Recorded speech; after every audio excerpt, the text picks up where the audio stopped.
entonces le digo, así mismo, hacemos unas encuestas cada 2 semanas, caballeros, escriban 2 cosas en un papelito sin poner el nombre de cuál es lo que más le gusta de la clase y una cosa que quisieran cambiar o que no le gusta.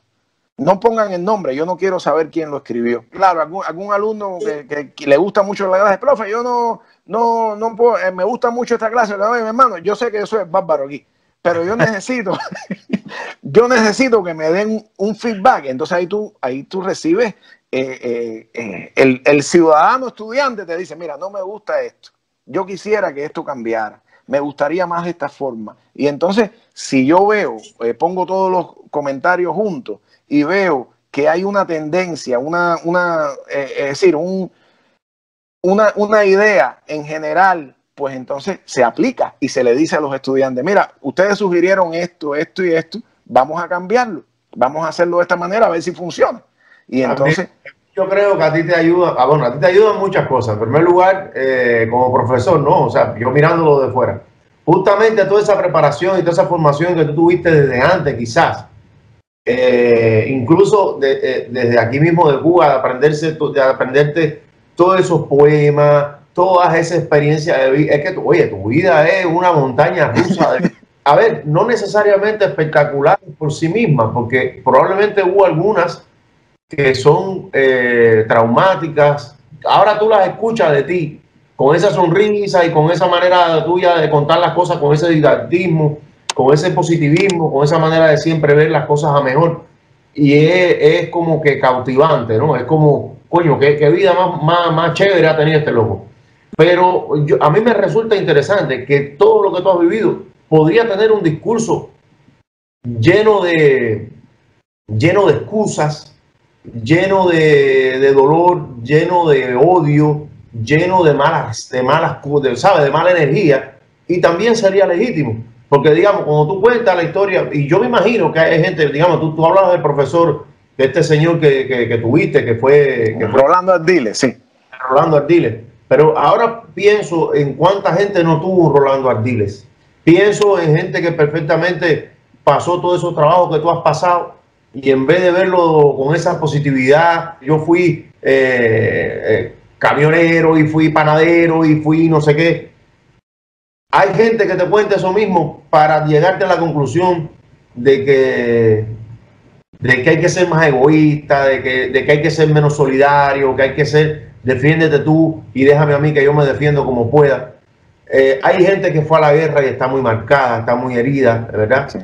Sin embargo, tú has pasado por todas estas historias que perfectamente pudieron ser muy traumáticas, y por tu carácter o por la formación misma de tu mamá o por tu autoconciencia o por lo que sea, o por la gente que te tocó rodearte, por todos esos factores, quizás por todos juntos, te han llevado a ser un tipo que tiene una experiencia de vida que además, junto con tu actitud positiva, no jodas, es una fiesta, porque tú lo mismo lo hemos visto en esta lo mismo te sabe de memoria un poema tan hondo y tan largo como el poema de Raúl Ferrer, que te sabe un poema de Rafael Alcide tan tremendo, que compones una canción que, bueno, eres un tipo en ese sentido envidiable, es un tipo que contagia de cosas buenas. Yo creo, Israel, y es cierto, ¿no? Y las personas, por supuesto, uno no puede juzgar a nadie, cada persona es una vida y cada persona tiene sus fantasmas y sus dolores y eso,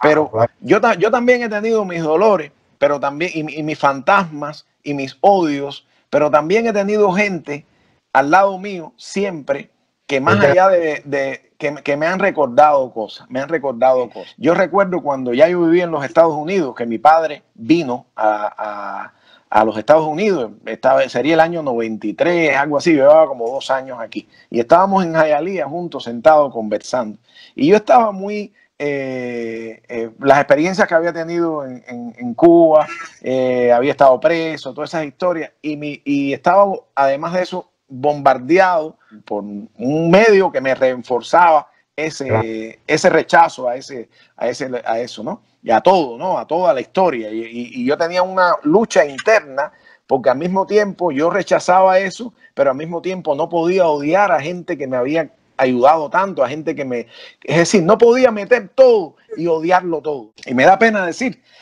que en aquel momento yo estaba a favor del embargo, ¿no? Y me acuerdo mi padre que vino de visita, que era un viejito ya, el viejo mío tenía como 80 años, te digo eso y me emociona ahora, 70 y pico años ya, y estábamos sentados juntos hablando ahí, y estábamos hablando de eso, que salió el tema del embargo y eso, y yo, así desde la posición esta de juzgar así, ¿no? Lo veo ahora así, le dije, oye, Pipo, que se jodan bien, no querían embargo, ahora sí que se jodan bien. Para mí decir aquello en aquel momento yo no vi nada detrás de eso. Y mi papá me miró, puso la mirada así como con una tristeza tremenda, sin juzgarme, y me dijo, hijo, tú no eres así. Pero después reflexioné sobre eso. No fue un cambio pero me quedé reflexionando. Mi papá se fue y yo empecé a decir, coño, esto, ¿qué yo resuelvo con esto? Con odiar, con querer. ¿Qué, caballero? Si la vida es una experiencia tan efímera, es una experiencia que nosotros lo único que somos capaces de controlar es lo que tenemos aquí adentro en la cabeza, cómo pensamos y cómo nos sentimos hacia las cosas. De hecho, la gente puede hablar mal de ti. Eso tú no lo puedes controlar. Bueno, tenemos que ser capaces también de saber que lo único que podemos modificar es lo que está aquí adentro y modificarlo de manera como tú ves ese mundo. Y lo que está feo no es necesario traerlo, ¿me entiendes? No es necesario alimentarse de eso. Efectivamente. Yo decía, ¿cuántos no has visto? No, ¿y cuántos no quiero ver? O sea, la actitud, digamos, la actitud humana y casi que chismosa que uno tiene dentro es de enterarse. ¿Qué dijeron? ¿No? Generalmente, tú quieres que tu trabajo sea aplaudido, sea reconocido, y en ocasiones sea criticado. O sea, te das cuenta que también necesitas que haya crítica, pero una crítica desde una perspectiva positiva para tú mejorar, no sé qué. Pero imagínate tú cuando el ataque ya desborda ese marco enriquecedor y el objetivo es demoledor. Sin una te hace daño. O sea, eso hace daño. Eso, claro. Hay gente, yo conozco gente que realmente eso lo ha desequilibrado. Y yo te podría decir que en algún momento yo también me sentí desequilibrado, me sentí mal con eso. Lo que pasa es que lo que tú dices, o sea, hay un punto en que uno se da cuenta, hay un quiebre ahí, hay un punto de giro, que uno se da cuenta de que no puede, en primer lugar, controlar eso y en segundo, alimentarse de eso. O sea, la única cosa que tú sí puedes controlar es lo que dices, lo que haces, lo que proyectas y lo que das. Y si te alimentas de roña, de rabia, generarás rabia y roña. Así mismo, así mismo. Si te alimentas de cosas positivas, de cosas, eso es lo que darás. Fíjate, yo en mi vida personal, y esto te digo, hay personas que a veces uno no le cae bien, incluso en círculo de amistades, lo que sea, y yo me privo de no comentar de esas personas, de evitar eso, porque además al que le hace daño, sobre todo, es a mí. Es decir, a mí es el que me hace daño tener esa cosa, ¿me entiendes? A mí alguien, y ahora que de las redes sociales alguien viene a decirme, oye, alguien dijo, no me digas, no me digas eso, porque de hecho, yo creo que esas personas tienen ya bastante con tener ese odio arriba y esto y lo otro, ya para qué oírlo, pero además para qué hacerlo sentir más mal y ripostarle y alimentar eso. Para que dos gentes se fajen, tienen que fajarse los dos. Y la vida, a mí me ha enseñado, yo estuve en una guerra, yo he visto la muerte ahí, yo he recogido cadáveres de niños, de hombres, de personas que no pudieron ver el potencial de sus vidas. Y cuando tú miras por lo que nos fajamos todos los días, yo no quiero esa experiencia dársela a mis estudiantes. Yo a mis estudiantes trato de decirle, ustedes pueden hacer de ustedes gente nueva todos los días. No importa el pasado, sí, es importante, te golpearon, pero tú tienes la capacidad con lo que tienes aquí adentro, hacerlo nuevo todos los días, hacer un paraíso de un infierno. Oye, déjame preguntar, ¿se te han fajado, muchachos, en el aula? No, chicos, Israel, no, mi aula es un aula, no, andan en una discusión y esas cosas, pero no. Pero hasta ahí. Mira, Israel, yo llevo 8 años enseñando en mi aula, en mis aulas, ¿no? Y es una práctica en cualquier escuela del mundo sacar a un chiquito del aula. Claro. Sí. Oye, fuera, para la oficina del director, dale. Mi escuela, en mi aula, yo nunca he sacado un estudiante. ¿Tú sabes por qué? Porque yo creo que si un muchacho tiene problemas, donde se resuelve el problema, quien lo puede resolver es alguien que lo ame, un adulto, una persona que lo ayude, no soltarlo, ¿no? En la escuela mía, yo era eso me da orgullo decirlo, que ya cuando hay un alumno de esos que no pueden soportarlo en ningún lado por ahí, van para acá y dice, Carlos, tengo un chamo ahí que no lo quieren en ningún aula, compadre. ¿Por qué no? Un chiquito de eso, tú sabes, muchachos que son problemas familiares, que esto, que lo otro. Yo tengo un alumno que Das se llamaba. Y entonces hace años atrás, ¿no? Y llega el subdirector y me dice, oye, Carlos, tengo un problema con Das. Este muchacho era como lo llamado un delincuente juvenil de esos fajados con todo el mundo, chiquitico así, pero candela, era que chiquito. Mulatico así, pero era de malo, malo. Y entonces llega Das, no, Carlos, nadie lo quiere. ¿Tú crees que pueda acomodarlo aquí en 3 turnos tuyos para que el tipo, más 3 turnos de español? Sí, de español, porque es que no lo quieren, a ver si terminamos. Y muchachos, cuando entró el chamaco aquí en el aula, yo lo empecé a estudiar como un domador que estudia un león, ¿tú me entiendes? Déjame ver. Pero yo sé que a las personas usualmente así, lo que necesitan, el chiquito tiene unas capacidades de liderazgo del carajo. Tú tienes que ver la parte positiva, qué hay bueno en ese ser humano, y quiere ser reconocido. Y a veces cuando se portan de esa manera es porque no saben cómo encauzar y enfilar esa energía. Entonces, en una de esas entró al aula, el primer día ahí más o menos, después le dije, quédate un momento, quiero hablar contigo. Entonces se quedó así porque estaba acostumbrado, tú sabes, a chocar con todos los profesores. Le dije, ¿a ti te gusta algo? A mí el español no me gusta. Y no sé para qué me mandaron para acá. Y yo, bueno, imagínate. Esto es así, mijo, que esto. ¿Qué te gusta a ti? A mí lo único que me gusta es dibujar y no me han puesto en ninguna clase de dibujo. Eso es lo único que me gusta hacer a mí. Entonces ya al otro día, cuando vino al aula, le dije, me hace falta que me hagas un favor. Entonces, el tipo estaba medio erizado. Mira, nosotros estamos estudiando el vocabulario aquí de flores, de colores y eso, y no tengo cómo ilustrar eso. ¿Tú crees que mientras yo explico esto a los estudiantes, porque además a ti no te importa el español de un carajo, tú probablemente ni pases esta clase, yo haciéndome como tirándolo a mierda, ¿tú me entiendes? ¿Tú crees que tú puedas dibujar las flores, los colores y estas cosas? Y dice, eso nada más, no tienes que hacer más nada en la clase. Bueno, senté ahí atrás, el tipo le di los colores, el tipo la clase andando, muchachos, se metió en la clase, vino para acá, ya terminé con esto, profe. Entonces al otro día, tú sabes que tengo una pila de chamacos ahí que están, ¿tú crees que tú me puedas tomar la asistencia mientras yo empiezo la clase, que esto con lo otro? Dice, ¿dónde me siento? No, en el asiento del profesor ahí, en la computadora.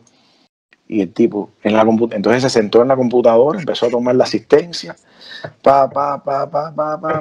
Mira, el tipo se convirtió, Israel, en el monitor de la clase. Era el que más participaba, él el que más sabía, era el que cuando a mí se me olvidaba algo me decía, señor Lazo, tal cosa, porque eran 3 clases y ya él sabía lo que venía en la próxima clase. Los otros. Ya como al mes, era un alumno modelo. Un día lo coge y le dice, tú sabes que voy a llamar a tu papá, ¿no? Dice, ¿qué hice, señor Lazo? Porque además, ya cuando el alumno te quiere y tú lo quieres, ya él quiere quedar bien contigo. Y entonces llamé al padre y le dije, buena señor. Dice, ¿quién habla? Dice, no, el señor Lazo de aquí de la escuela, yo soy el profesor. Dice, tipo, ¿qué hizo el hijo de puta? Yo, no, lo estoy llamando porque en realidad él va a salir del aula este mes, el destacado, el mejor alumno. Y dice, ¿usted está seguro que usted está hablando de mi hijo? Digo, señor, lo tengo aquí al lado mío y el chiquito orgulloso. Bueno, ese año, Das se graduó no solo de mi aula, el alumno con valores cívicos, con decorado, mejor de la escuela. Uy, no sé, qué tremendo. Eso fue tremendo, eso fue tremendo. Entonces, nosotros podemos andar con todas esas cosas cargadas arriba, con todos esos dolores y encauzarlo de la manera, desafortunadamente. Yo viví con eso y te puedo decir, habiendo vivido con las dos cosas, que es más rico vivir así. Es más rico, es más bueno, más sano, más puro poder dejar esas cosas cargas negativas y vivir mirando al futuro. Yo visito con mi nieto y con mi sobrinito, a veces visitamos el cementerio. Hay un cementerio antiguo aquí. Yo creo que te he hablado de eso. Imagínate tú, unos muchachos haciendo trabajo comunitario en un cementerio al que no va nadie. Ellos van con su palita y limpian las tumbitas que hay allí. Y cuando tú vas a ese cementerio, tú ves que hay gente enterrada ahí que nacieron en el año 1800 y que probablemente nadie, ya unas tumbas viejas, que ahí nadie va a nada. Y tú dices, coño, ¿cuántos problemas tuvo este tipo, o esta mujer, o este ser humano? Y eso ya pasó. ¿Qué quedó de la vida de esta gente? Probablemente lo único positivo, o lo único que quede de esa vida, que quizás nadie se acuerda ya, es algo que hayan hecho por el mundo, por la humanidad, por sus hijos, por su familia, por sus comunidades. Y entonces ese es un recordatorio de que el corto tiempo que estamos aquí, dentro de 200 años, dentro de 100, quizás nadie nos va a recordar. Entonces, estos problemas que tenemos en esta vida corta, que además es un milagro bello, un regalo de Dios tan lindo, no vale la pena joderlo con cosas negativas, ¿me entiendes? Sino ponerle todas las flores que se puedan, disfrutar esto como un paseo, compadre, como un regalo tan único, ¿no? Como la canción esa que tú tienes que dice, soy un espermatozoide, ¿no? El elegido. Yo fui el elegido entre millones. Coño, tengo que hacerle honor a esa elección. Y así es como víbula. Increíble, Carlos, es como esas cosas se han vuelto excepcionales. Eso debería ser la norma, brother, ¿verdad? Yo creo que sí. O sea, yo creo que, mira, este espacio, esto de construyendo puentes de amor, no es solamente para construir puentes de amor a Cuba y a los Estados Unidos, sino puentes de amor entre la gente, brother, entre los seres humanos, porque parece una obviedad, pero el civismo, el amor por el otro, esas cosas uno a veces siente de que están por supuesto. No están por supuesto. Hay que volverlas a recordar. Hay que volver a recordar la utilidad de la práctica del amor, de la utilidad de la virtud, como diría Martí. La práctica de esos valores no es retórica, no es privativa de las series de Netflix, no es privativa no, usted puede ser el protagonista de su propia historia cada día y muchas veces haciendo muy poquito pueden reportar. Sí, ¿entiendes? Puede reportarle mucho al otro. Las cosas no siempre tienen valor de cambio, pero hay muchas que tienen valor de uso. El amor, la decencia, el cariño al otro. Yo pienso en eso y pienso que qué bonito sería en el futuro. Así mismo como, yo estoy seguro que así mismo como tú traes estudiantes norteamericanos aquí a Cuba y se van encantados con nuestra cultura, con encontrarse con nuevas formas de vida que para nosotros muchas veces son las normales, pero a ellos les parecen extraordinarias porque es otra filosofía de ver el mundo, de asimilar la alegría, de asimilar el trópico. Claro, no sé, claro. Yo imagino que eso mismo puede pasar y ojalá que pase un día con un grupo de estudiantes de este país que puedan ir a Seattle o a cualquier otra ciudad y conocer las otras maneras de cómo se vive en otro sitio, cómo se siente en otro sitio, aprender algo del idioma, algo de la cultura. Eso sería tan verdaderamente hermoso y productivo. Mira, tú sabes que ese tipo de intercambio existe con diferentes países. Aquí a veces vienen estudiantes de España o estudiantes de Costa Rica y yo sueño con eso. ¿Tú te imaginas si yo pudiéramos traer unos estudiantes de allá de La Habana Vieja, de allá del proyecto Barrio Habana, que tiene Pavel por allá, que tiene muchachitos que viven ahí en el barrio, y traerlos y venir y estar aquí y estar un mes aquí yendo a una escuela norteamericana, aprendiendo de la cultura, quedándose en casa de familias aquí, como mismo llevaríamos estudiantes a Cuba que se quedan en casa de familias cubanas. Hay quien diría, eso es un sueño imposible. No es un sueño imposible. No es imposible, bro.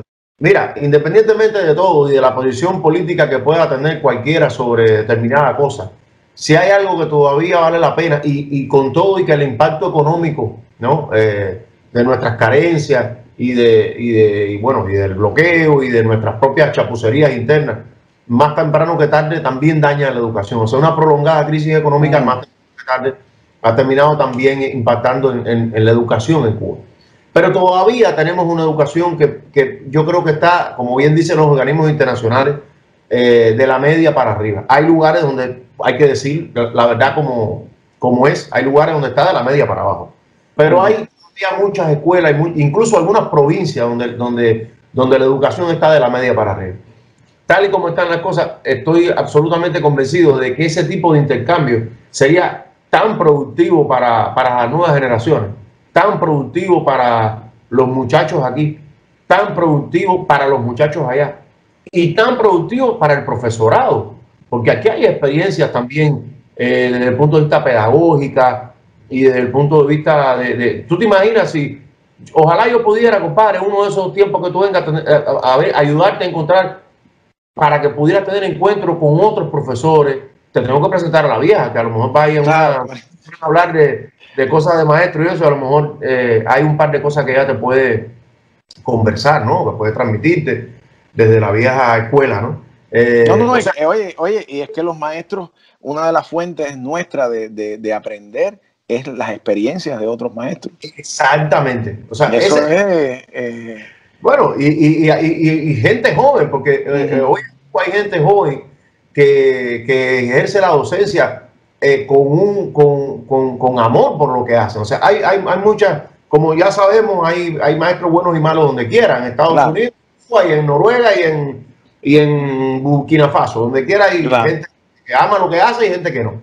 Pero yo tengo la fortuna de conocer a algunos jóvenes que son en este momento docentes, y algunos de ellos realmente, cuando tú me hablabas de tus experiencias, me recuerda paralelismo con amigos que tengo que son así como tú, compadre, que hacen de la docencia una fiesta, y los muchachos son, tú lo notas, o sea, tú notas quién fue estudiante de fulano, porque lo dejan marcado para bien. Eso es espectacular y yo te felicito, compadre, te felicito porque dedicarse a la educación bueno, ya lo dijo, ¿quién lo dijo? Creo que fue Félix Varela o Mendive o Varela, que dijeron que enseñar puede cualquiera, educar solo quien sea un evangelio vivo, ¿no? Mentirlo. Hay quien dice, no, para ser maestro se nace. Sí, es cierto que se puede nacer para maestro, pero también uno se puede educar, porque si tú crees en la capacidad humana del ser humano de mejorarse, de ser,